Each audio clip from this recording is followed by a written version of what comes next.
Fan turn your pain into power as a speech. Don't sit back, not for this one.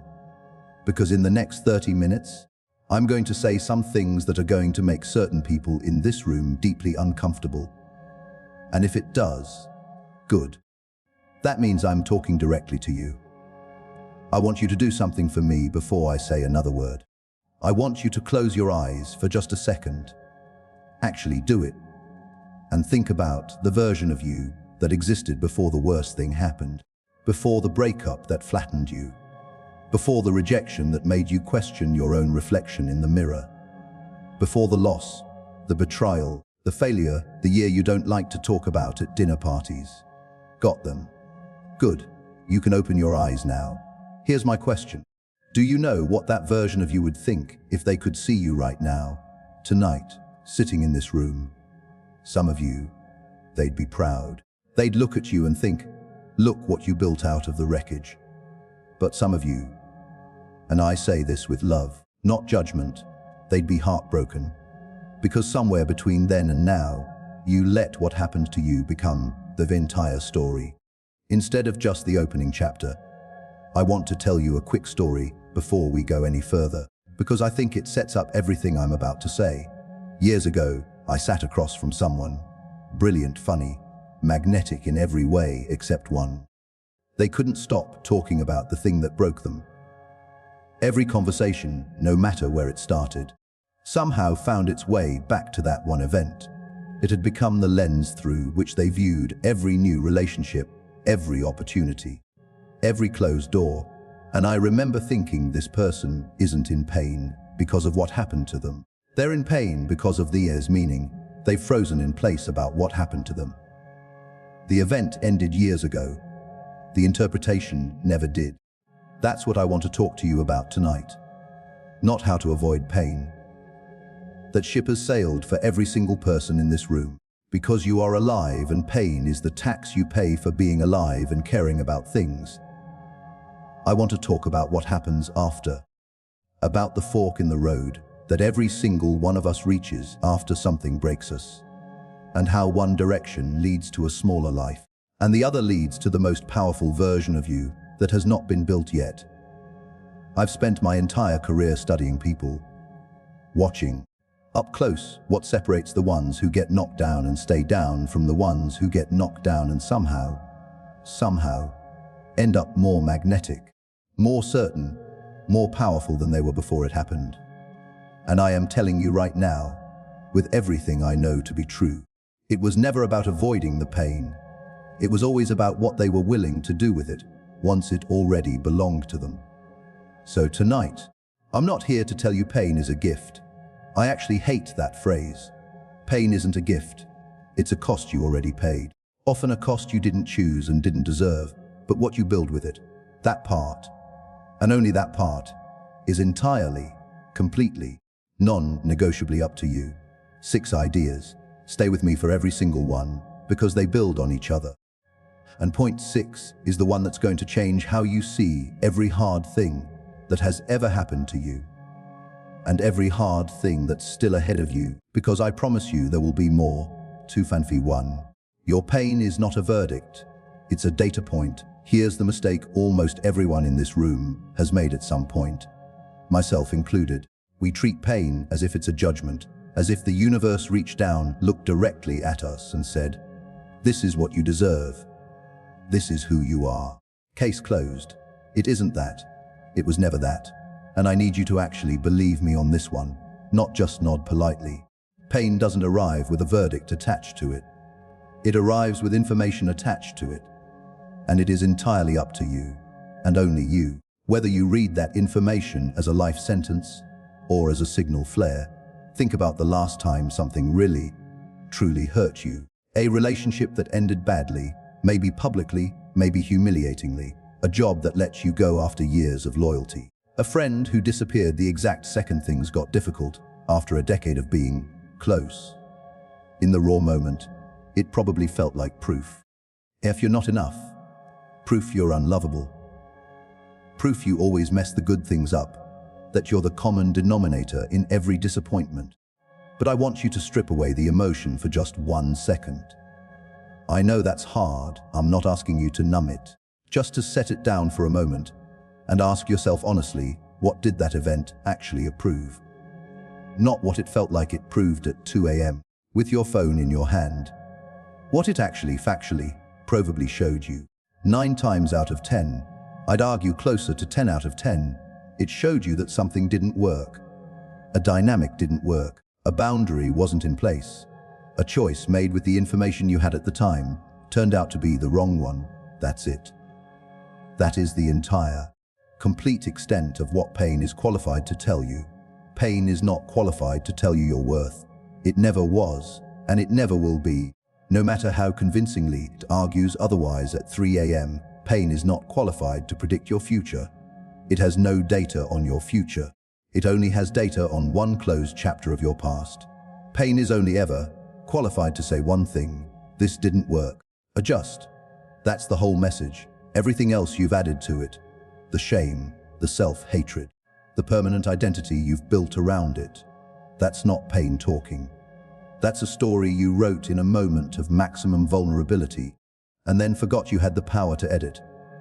I think about this in terms of a smoke detector. When a smoke detector goes off, it's not making a statement about your character. It's not saying you're a careless, dangerous, doomed to burn the house down kind of person. It's giving you one piece of data: there is smoke right now in this room. That's the whole message. What you do next: check the stove, open a window, call the fire department, or spiral into an identity crisis about your relationship with fire. That's entirely up to you. Pain is a smoke detector, not a permanent character reference. The people who turn their pain into power are not the people who feel it less than everyone else. I want to be really clear about that, because I don't want anyone in this room walking away thinking the goal is numbness. They feel it just as deeply, sometimes more deeply, because they've stopped wasting energy running from it. But they ask a different question the morning after. Instead of, what does this say about me? They ask, what does this show me? And the exact moment, you make that shift, you stop being sentenced by your past and you start being briefed by it. You walk into your future with intelligence instead of insecurity, with a map instead of a wound. That is the first move, not healing. That takes time, and I'm not going to stand up here and pretend otherwise. Not forgetting. You shouldn't forget. Forgetting means you can't use the data. Just reclassifying the pain from verdict to data, from sentence to signal. That single reframe, done consistently, is worth more than a decade of therapy that never gets to the actual mechanism. Do both, ideally, but start with the reframe, because you can do it right now, in this room tonight. Mathew 2. Stop waiting to feel ready. Motion creates meaning. I want to tell you about the biggest lie the self-help world has ever sold you. And I say this as someone who has spent his career in the self-help world, so I'm allowed to say it. You need to feel healed before you take the next step. You don't. You never did. And waiting for that feeling is, without exaggeration, the single biggest thief of potential I have ever watched operate in people's lives. I meet people constantly, brilliant, capable, deserving people who are standing at the very edge of the exact life they say they want. The relationship, the career change, the business, the conversation they need to have. And they're not moving. Why? Because they're waiting for some future version of themselves. The healed one, the confident one, the one who has processed everything, whatever that even means, to arrive and take the first step for them. I have to tell you something uncomfortable, and I want you to really sit with it. That version of you does not exist yet. She is not coming. He is not going to knock on your door one morning, fully assembled, ready to rescue you from where you're currently standing. That version of you has to be built, in motion, one imperfect, trembling, uncertain action at a time. There is no shortcut around the building. There is only the building. Here's what almost nobody tells you about confidence. And once you hear it, you can't unhear it. Confidence is not the cause of action. It is the consequence of it. Read that again if you need to. You don't think your way into a new life. You do not journal your way into it. You do not wait your way into it. hope your way into it, or manifest your way into it while sitting perfectly still. You act your way into it, while every single part of you is still shaking, still unsure, still scared. I've watched people rebuild entire lives, new careers from the ashes of ones that fell apart, new relationships after ones that shattered them, entirely new versions of themselves after a season that nearly broke them completely. And it was never because the pain fully resolved first. It was because, at some specific moment, they made one decision. I am going to take one action today that my future self would be proud of, even though I still feel broken right now. Not because the fear left. The fear rarely leaves on schedule, but because they stopped waiting for its permission. And here's the beautiful mechanism underneath all of this. That one action creates momentum. Momentum creates evidence. And evidence, not affirmations you read in the mirror, not vision boards, actual lived evidence, is what finally convinces your nervous system that you are safe to become someone new. Your brain doesn't believe what you tell it. It believes what you have proved to it through repeated action over time. So stop waiting for the green light that says ready. I need you to hear this clearly. There isn't one. There has never been one. Nobody who has ever done anything remarkable was fully ready when they started. There is only the moment you decide to move anyway, imperfectly, shaking hands and all, and the version of you on the other side of that decision who finally feels like the person you've been waiting to become. Mathew 3. Rewrite the story you tell about what happened to you. Two people can live through the exact same event. The same betrayal, the same diagnosis, the same devastating, blindsiding loss, and walk away with two entirely different lives. Not because the event was different. The event was identical, because the story they told about it was different. Let me paint this for you, because I want you to really see it, not just hear it. Person one goes through it, and in the aftermath, the story that takes root is, this proves I'm unlovable. This proves I'm cursed. This proves good things don't happen to people like me, that I'm the exception to every rule about how life is supposed to work. And here's what happens next, and it happens quietly, almost invisibly. They carry that story into every future relationship, subtly sabotaging the good ones because they don't trust them. Into every job interview, undercutting their own qualifications before anyone else can. Into every risk they're too afraid to take, because the story has already written the ending. The story becomes self-fulfilling, because we always act in accordance with the story we believe about ourselves. Always, no exceptions. Person 2, living through the identical circumstance, same betrayal, same loss, same 2 a.m. on the bathroom floor, tells a completely different story. They say, this is the moment everything I used to tolerate, I stopped tolerating. This is the line in the sand. This is where the old version of me ended, and a version with actual standards, actual self-respect, began, and that story becomes self-fulfilling too, except in the other direction. They walk into the next relationship with boundaries they didn't have before. They walk into the next interview believing they survived something that would have broken most people. So this room can't intimidate them. Same event, two completely, radically different futures, determined entirely, 100%, by the meaning each person assigned to it in the aftermath. Here is the liberating truth hiding inside all of this, and I want it to land. You do not get to choose what happens to you. I wish I could stand here and tell you otherwise, but life is going to happen to you regardless of your preferences, your plans, your 5-year vision board. Nobody consults you before the plane gets delayed, before the diagnosis comes back, before the person you loved decides to leave. But you get complete, total, unshakable authorship over what it means. That pen never leaves your hand unless you hand it to someone else voluntarily. And most of us hand it over without even realizing we're doing it. So I want you to think, right now, about the worst chapter of your story. The one you've told 100 times, maybe to friends, maybe just to yourself in the shower. And I want you to ask yourself honestly, is the meaning I've assigned to this actually true? Or is it just the first meaning I grabbed in a moment of maximum pain, exhaustion, and confusion, and I simply never got around to going back and rewriting it, because you're allowed to rewrite it. Today, right now in this room. That's not denial, and it's not delusion, and it's not pretending it didn't happen. The event stays exactly as real as it always was. That's authorship. That's you finally picking the pen back up. 5p4. Power isn't the absence of pain. It's what you build around it. We have been sold a myth, and it's a genuinely dangerous one, that powerful, secure, magnetic people are the ones who simply never got hurt. That somewhere out there exists a category of people who sailed through life completely untouched. And that's precisely why they seem so unbothered, so grounded, so impossible to rattle in a room.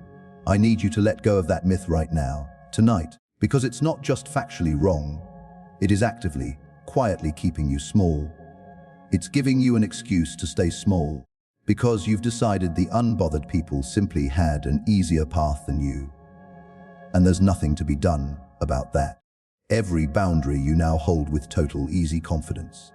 The one where someone tries to cross a line and you don't even flinch. You just calmly hold your ground. You almost certainly learned that because somebody crossed it once. And it cost you something you were never willing to pay again. Every standard you now refuse to compromise on. You probably built in the wreckage of a specific time you didn't have that standard, and it nearly cost you everything. Every ounce of self-respect you now carry into a room, every bit of that quiet, grounded certainty, was at some point purchased. Often expensively, often at 2 a.m., often in tears, by a version of you who didn't have it yet and had to learn it the hard way, because nobody could hand it to them. Power is not the absence of pain. I want you to write that down if you need to. Power is the architecture you built around the pain, so that it never gets to break you the exact same way twice. So when I look at the most secure, unshakable people I've ever met, and I mean the ones who walk into a room and you can just feel it, that grounded, unhurried certainty, I am not looking at people who avoided the fire. I promise you, every single one of them has a fire in their past. I'm looking at people who walked through it and made a specific, deliberate decision on the other side. Never again will I let that particular thing happen to me without a fight. That decision, repeated, refined, reinforced over years, is what power actually is. It is not the absence of scars. It is what you built with them, brick by brick, decision by decision. Why? Stop auditioning for people who've already told you who they are. Now let's talk about the pain that I actually think most of you are sitting with tonight. Because I don't think it's the big, dramatic, cinematic loss. I think it's quieter than that and far more corrosive, because it happens slowly enough that you don't even notice it eating away at you. I think it's the exhausting, humiliating, soul-draining act of auditioning for someone who has already, clearly, unmistakably shown you exactly who they are. Chasing the person who only shows up in flashes, who's warm on Tuesday and distant for 2 weeks after. Chasing the maybe, instead of accepting the no, that's been sitting right in front of you the entire time, dressed up as ambiguity. Accepting scraps of attention and calling it patience, calling it understanding them, calling it anything except what it actually is. Explaining away behavior that, if it happened to your best friend, your sister, your daughter, you would immediately, instantly recognize as disrespect. But because it's happening to you, you call it complicated. You call it, we just need to communicate better. You call it 100 gentler names than the truth deserves.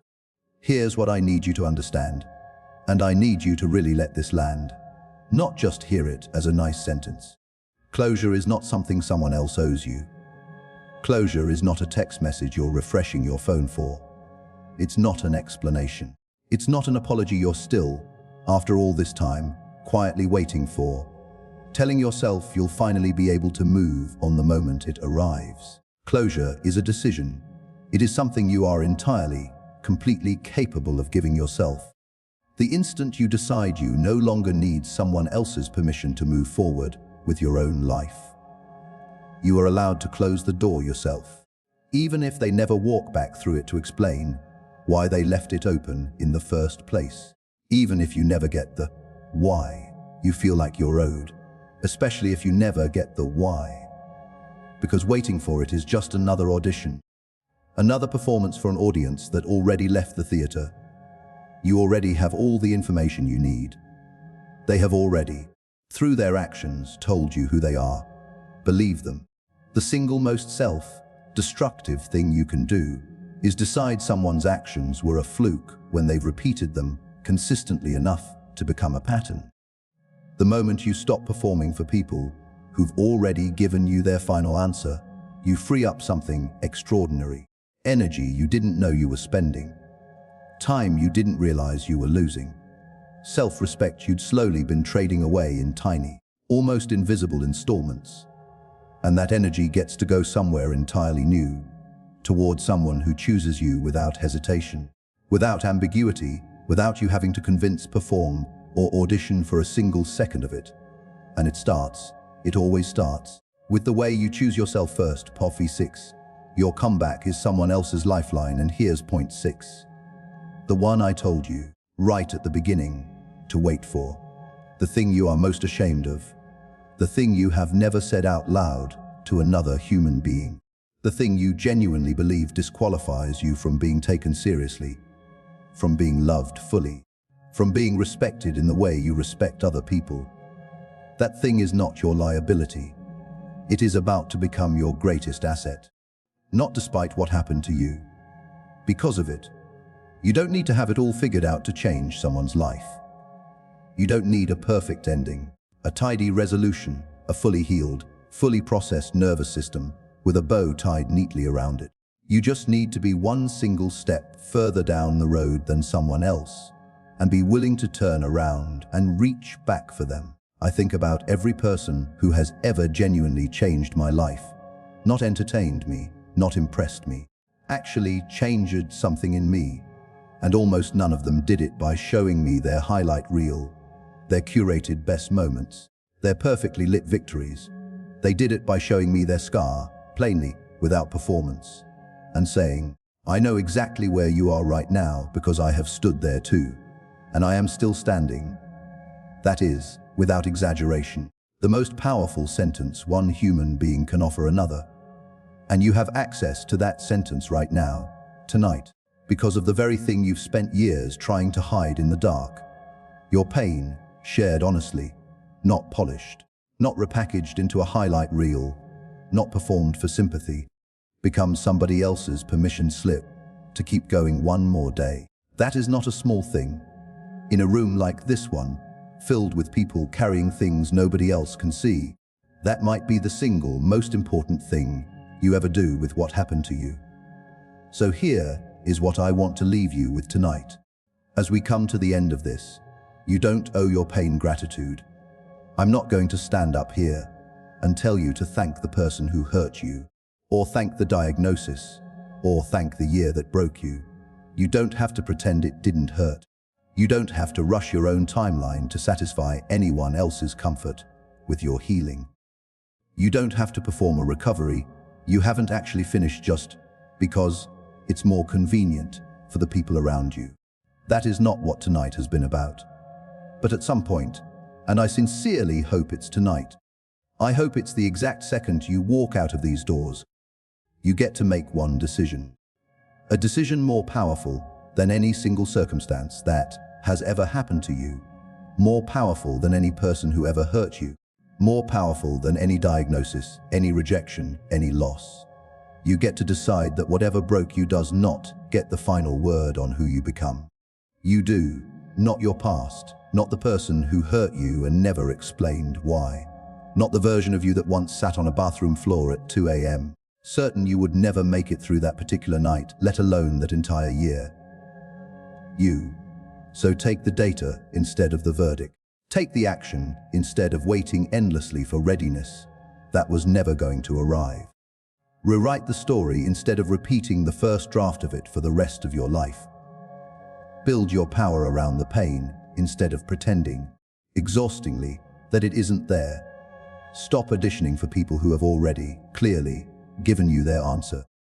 And when you finally find yourself standing on the other side of all of it, stronger than you were, turn around, and reach back for somebody who is still standing exactly where you used to stand. Turn your pain into power. And then let your power become somebody else's proof that it was always possible. Thank you.